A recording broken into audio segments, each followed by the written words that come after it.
हमने पाकिस्तान में आतंकियों के ठिकाने घर में घुसकर तबाह कर दिए।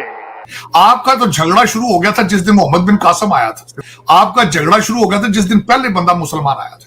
लेकिन इस जंग में मैंने देखा है कि चलो 25 करोड़ मुसलमानों की जाने तो सेफ है, वो बॉर्डर से इधर आ गए हैं। कम से कम आप सर कटाओगे भारत मां के लिए, सर काटोगे भारत मां के लिए, लेकिन सर झुकाओगे कालिका मां के।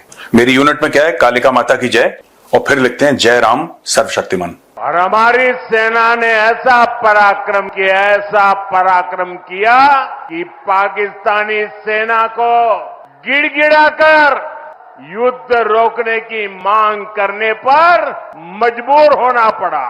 देखिए, इंसान जब दूसरे इंसान का खून देखना चाहता है ना चीमा साहब, वो बीमारी है। किसी जानवर की तकलीफ भी चीमा साहब जो होती है वो बर्दाश्त नहीं होती किसी जानवर। तो आप ये कहें कि मैं दूसरे इंसान के खून की होली मनाऊंगा, उस पर जश्न मनाऊंगा। हमारे लोगों ने क्या फाड़ लो ऐसी रीत तैसी है कि एंजॉय कर रहे हैं, एंजॉय कर रहे हैं, मीमा बना रहे हैं यार। प्राइम मिनिस्टर शहबाज शरीफ साहब जो हैं वो कई कंट्रीज के विजिट पर हैं और हर जगह जाकर वो यही बता रहे हैं कि जी भारत ने हमारे ऊपर अटैक कर दिया, जबकि हमने तो कुछ किया नहीं और हम बड़े ही मासूम लोग हैं। सालों साल हम सपोर्ट करते रहे और आज तक हम सपोर्ट कर रहे हैं। साहब, इंडिया जो है वो नए नए सिलसिले शुरू कर रहा है। सुनने में आया है कि एक्सरसाइजेस शुरू कर दी हैं इंडिया ने, कोई ऑपरेशन सिविल डिफेंस का शुरू कर दिया है बॉर्डर के ऊपर, और वो 4 स्टेट्स जो पाकिस्तान के साथ मिलती हैं वहां पे सिविल डिफेंस की जो तैयारियां शुरू हो गई हैं दोबारा। उधर पाकिस्तान के वजीर आजम साहब और फील्ड मार्शल साहब और सारी लीडरशिप सेंट्रल एशिया और तुर्की पहुंची है, शुक्रिया अदा कर रही है। इधर कई लोगों का कहना यह है कि नरेंद्र मोदी साहब जो है वो गुस्सा दोबारा करना चाहते हैं, दोबारा लड़ना चाहते हैं, शायद वो अपनी मर्जी से चीजें करने का दिल रखते हैं।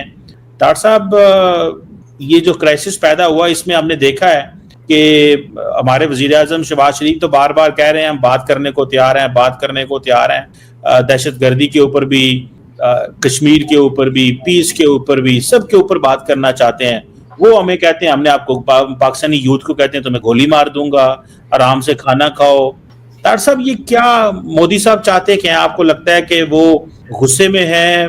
क्या मसला क्या है डॉक्टर साहब? चीमा साहब, मैं पिछले तकरीबन अगर देखा जाए तो पिछले जब से ये हादसा, कश्मीर का हादसा हुआ है, जब से कंटिन्यूसली नॉन स्टॉप स्ट्रेस में हूं और उसका कोई उसका फायदा नहीं है। क्योंकि उसकी वजह ये है चीमा साहब, ये लोकल सियासत है, ये नफरतों का कारोबार जो है, ये लोकल सियासत है चीमा साहब। और इट्स नॉट वर्थ इट कि इसको ज्यादा सीरियस लिया जाए। मैं जिस नतीजे पर पहुंचा हूं, अगर जंग ही ये समझते हैं सोल्यूशन तो then they should have it. लेकिन मैं जिस तरह आपको बताया चीमा साहब, I am a student of history and student of political science. माजी में जिस तरीके से फॉरेन इन्वेडर्स ने हमारा फायदा उठाया, मैं तो अभी तक वही पढ़ रहा हूं कि वो किस तरीके से आए थे और कामयाब हुए थे।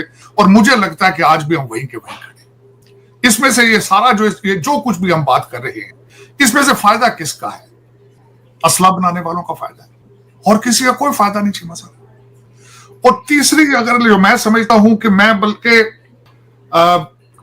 अगले दिन अकेला बैठ के बल्कि सोच रहा था कि मुझे सोचना ये चाहिए मैं कौन हूं और भारत और पाकिस्तान के साथ मेरा रिलेशनशिप क्या है चीमा साहब। मेरा बिल्कुल स्लोगन ये था और आज भी मैं समझता हूं मेरा स्लोगन ये है कि अगर पाकिस्तान मेरी मां है तो इंडिया मेरी खाला है।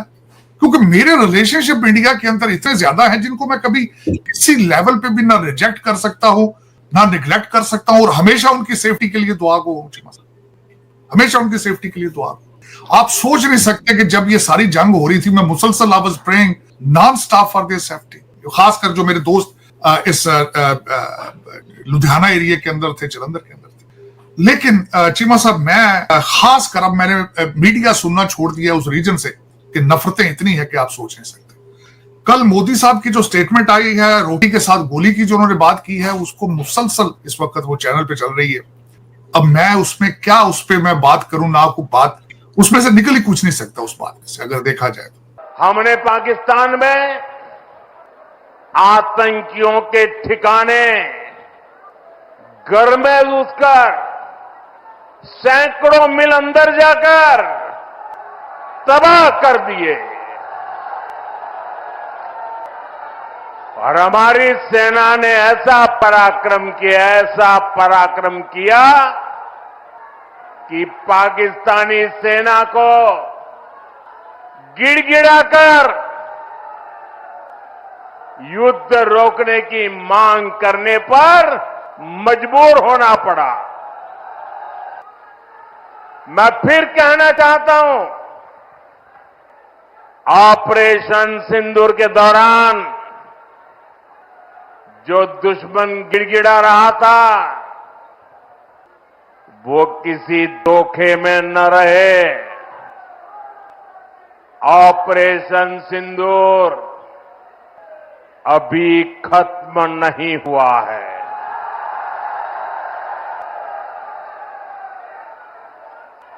भारत ने आतंक के खिलाफ अपनी लड़ाई में 3 सूत्र स्पष्ट रूप से तय किए हैं। पहला, भारत हर आतंकी हमले का करारा जवाब देगा। उसका समय, जवाब देने का तरीका और जवाब देने की शर्तें हमारी सेनाएं खुद तय करेगी। दूसरा, भारत अब एटम बम की गीदड़ बप्पी से नहीं डरेगा और न ही उसके आधार पर कोई फैसला लेगा।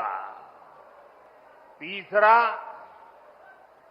आतंक के आका और आतंकी सरपरस्त सरकार को भारत एक ही नजर से देखेगा। पाकिस्तान का स्टेट और नॉन स्टेट एक्टर ये अब खेल चलने वाला नहीं है। तो दुश्मन कहीं भी हो, हौंक दिया जाएगा।